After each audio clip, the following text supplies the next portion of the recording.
আমি কালকে প্রশ্ন লিখেছিলাম, কিন্তু আমার মনে হচ্ছে ওই মুহূর্তের প্রশ্ন এই মুহূর্তে নিরর্থক। কেন জানি না। মনে হচ্ছে যে মূল যে ভাবটা, মূল যে সারসত্তাটা, ওটা আমি শব্দ দিয়ে আমি কি করে বোঝাবো? এটা তো বলতে গেলে আমার এটা পুরো জীবন্ততা। যে ছবি দাঁড় করিয়েছি, সেগুলো তো যেন মিলছে না। আমার মোটামুটি কালকে যেটুকু আমি দাঁড় করিয়েছিলাম যে পূর্ণ বিশ্রান্তি, একদম পূর্ণ বিশ্রান্তি যেটা বলে শিশুর মতো সরল হয়ে যাওয়া। এটা এটা তো বলতে গেলে পুরো ছবি থেকে বাইরে আসা। মানে মোটামুটি এটাই ছিল যে পূর্ণ বিশ্রান্তি কাকে বলবে একদম। আর আর সেকেন্ড হচ্ছে যে জীবনের প্রতিটা ঘটনা, যাবতীয় যা কিছু, সবকিছু মনে হচ্ছে যে আমার দাঁড়াতে দেয়নি কিছু একটা। মানে জাস্ট প্রবাহের সঙ্গে বয়ে যাওয়া, কোনো ছবিতে না বাঁধা। শোনো বলছি, মানে ছবি না থাকার ছবি বড় খতরনাক। ঠিক আছে, তুমি ক্লাস 5-এর হলে আমি 6-এর দেবো, 6-এর হলে 7-এর দেবো, স্বাভাবিক না? আমার কাজই এইটা, যে যেখানে আছে হ্যাঁ তাকে সেখানে উপলব্ধ করা। আপনি যেখানে আছেন সেখানে দাঁড়িয়ে গেলে by the virtue of life আপনি দ্বিতীয় স্তরে চলে যান। আপনি যেখানে আছেন সেখানে পূর্ণত থাকলে দ্বিতীয় স্তর আপনাকে গিফট দেওয়া হয়। ঠিক আছে, ছবি না থাকার ছবি বড় খতরনাক হয়। ঠিক আছে, যখন দুটো কথা আমি এক্ষুনি বললাম, হ্যাঁ আমার পাওয়া কৃতজ্ঞতায় পূর্ণ হবে, এতে কোনো সন্দেহ নেই, কিন্তু আমার পাওয়া বোঝো তখন পাওয়া যখন আমি এই পাওয়ার জন্য নয়। প্রাপ্তি কাকে বলি? ফার্স্ট হয়ে গেছি, আমি কখনো আশা করিনি আমি ফার্স্ট হব, এইটা একটা জিনিস। আমি আশা করিনি আমি ফেল হব, এটা হলো সেম জিনিস। একজন ব্যক্তি ফার্স্ট হয়েছে, একজন ব্যক্তি ফেল করে গিয়েছে, দুটোই সমান যদি সম্পৃক্ত না হয়। যে বলতে পারে আমি তো পড়তে জন্মেছিলাম পড়ছি,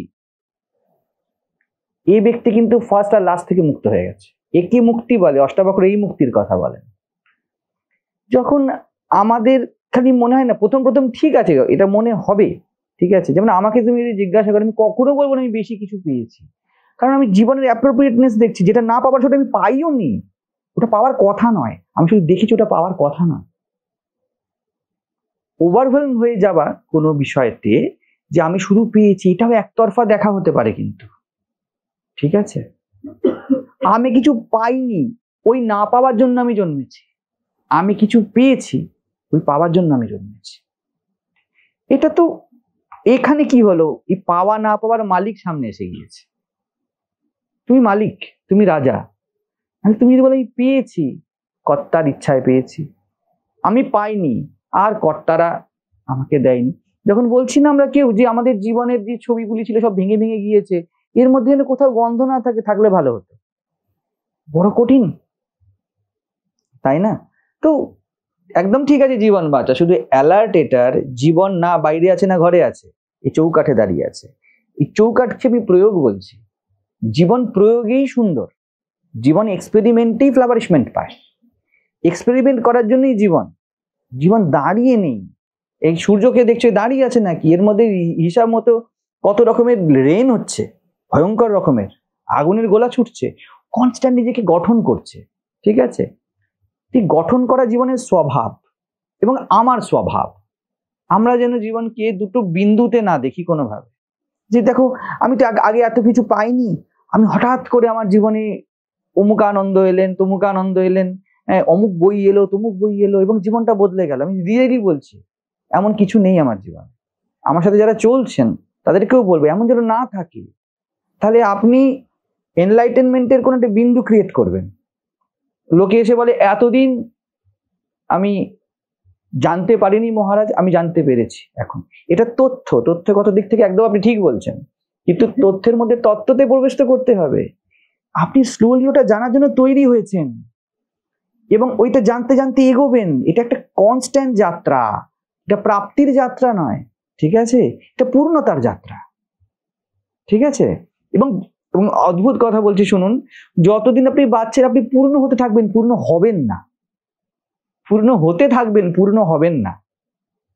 এইটাই আমি আগের দিন বলছিলাম, উনি জিজ্ঞেস করছিলেন প্রাপ্তি তুষ্টির মুহুর্মুহু। মুহুর্মুহু পূর্ণ হবেন, পূর্ণ হয়ে যাবেন না। ভাস্ট ডিফারেন্স আছে। পূর্ণ হয়ে যাওয়া এক ছবি, ঠিক আছে? আর পূর্ণতাকে প্রতি মুহূর্তে উপলব্ধ করা, এটা বাঁচা। যেন শ্রীরামকৃষ্ণ উদাহরণ দিতেন, কেউ মাখন দেখেছে, কেউ শুনেছে, কেউ খেয়েছে। যে মাখন খাচ্ছে তার মুখটা এতটাই পুরো ভর্তি হয়ে যাচ্ছে, সে মাখন খাওয়ার গল্প বলতে পারে না, সে ব্যস্ত বড় বাঁচতে। আমি কখনো বলেছি আমি বাঁচতে এত ব্যস্ত আছি যে, বা আমি আমার প্রিয়জনকে দিয়ে নিয়ে এত ব্যস্ত আছি যারা আমাদের ভালোবাসে, যে যারা নিন্দা করছে এখন সময় নেই, সময় হলে কথা বলবো, ঠিক আছে? বাঁচতে এত থাকো না। কি হয় বলো তো, আমাদের কনসেপ্ট তো বিভিন্ন রকম থাকে। আমি কিছু খারাপ বলছি না, একদম ঠিক আছে যাত্রা, ভালো খারাপ কিছু নেই, কিন্তু আরো কাছে, আরো কাছে, ঠিক আছে? তো কোনো কাছে নেই না, আকাশের কোন কাছে তুমি যাবে? আকাশের নিত্য তুমি কাছে, আকাশেই রয়েছো, তবুও মনে হয় একে আলিঙ্গন করি। এই আলিঙ্গনটা যেন না থাকে, আলিঙ্গন কেউ করতে পারেনি, যে করেছে যে মিথ্যা কথা বলছে। আকাশকে আলিঙ্গন করা যায় না, সে কল্পনার আকাশ বানিয়েছে। তো পূর্ণতার যেন কোনো কনসেপ্ট না থাকে। প্রত্যেক মুহূর্তে আমরা এগোচ্ছি, একদিক থেকে এটা তথ্য খুব ভালো, একে কৃতজ্ঞতার সাথে স্বীকার করো যে সকলে যা উপলব্ধ হতে পারে না, আমি তো উপলব্ধ হচ্ছি, ঠিক আছে? তার সাথে এই আত্মগরিমাও রাখো, আমি এর জন্যই তৈরি। এই জীবনের যাত্রা আমার নির্বাচন নয়, অস্তিত্বের নির্বাচন।